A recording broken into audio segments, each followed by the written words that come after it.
Sabe, uma das perguntas mais profundas que a gente se faz é: o que acontece depois da morte? Existe uma ideia de que as almas entram numa espécie de sono, sabe? Que ficam esperando até o juízo final.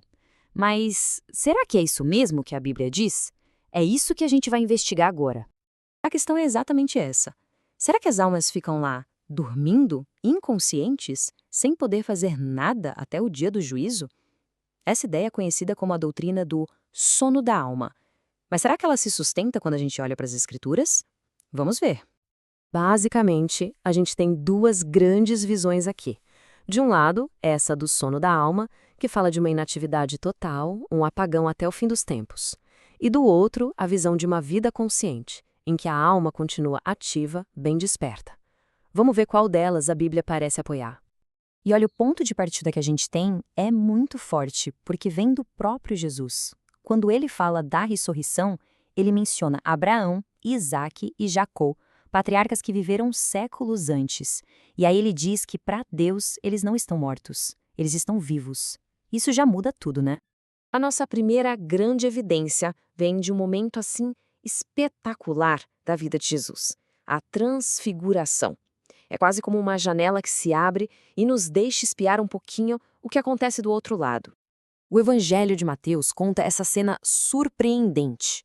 Do nada aparecem Moisés e Elias conversando com Jesus. E vale lembrar, a gente está falando de dois homens que viveram centenas e centenas de anos antes de Cristo. E aqui está o ponto-chave. Moisés já tinha morrido há muito tempo. Mesmo assim, ele e Elias aparecem ali, conscientes, perfeitamente reconhecíveis e, mais importante ainda, conversando com Jesus sobre o que ia acontecer em Jerusalém. Isso parece um estado de sono? Definitivamente não, né? Agora, a nossa segunda evidência vem de uma história contada pelo próprio Jesus. Uma parábola que dá um vislumbre bem claro da vida após a morte. A história de Lázaro e do homem rico. Na parábola, depois que o homem rico morre, ele clama lá do além. A comunicação dele é super clara, ele está consciente e desesperado.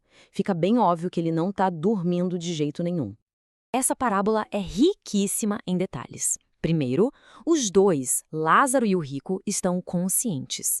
Segundo, o rico se lembra perfeitamente da vida que teve e da família que deixou na terra. E terceiro, isso é fundamental, ele pede a Abraão para interceder por seus irmãos. É um pedido claro de intercessão, vindo de alguém que já morreu.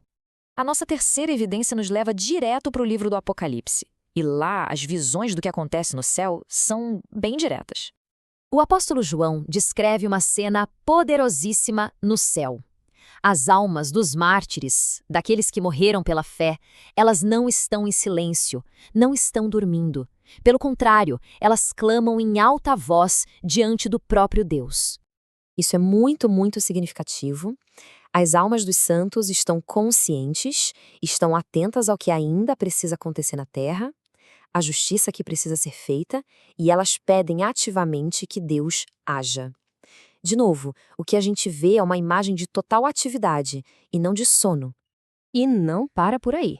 O Apocalipse ainda descreve como as orações dos santos que estão aqui na terra são apresentadas diante de Deus lá no céu. Isso só reforça essa ideia de uma conexão viva, ativa e contínua entre o céu e a terra.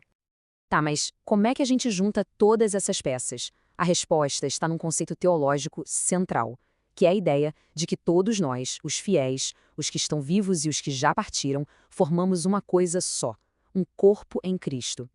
Esse conceito é a famosa comunhão dos santos. É a união espiritual que conecta todos os cristãos. A igreja, então, não é só a gente aqui na terra. Ela inclui também aqueles que já estão na glória junto de Deus. E o apóstolo Paulo resume isso de um jeito que, nossa, arrepia. Ele diz que nada, absolutamente nada, nem a vida nem a morte, pode quebrar o laço que nos une ao amor de Deus. A conclusão é essa, então. A morte física não é uma barreira que isola as pessoas. Se estamos todos conectados nesse grande corpo, essa conexão não se quebra, ela apenas se transforma. Isso nos leva a uma reflexão final, né? Se a morte não é uma separação, mas sim uma transformação, o que isso muda na nossa jornada de fé hoje? Aquela ideia de ter uma nuvem de testemunhas ao nosso redor de repente ganha um significado totalmente novo e muito mais profundo.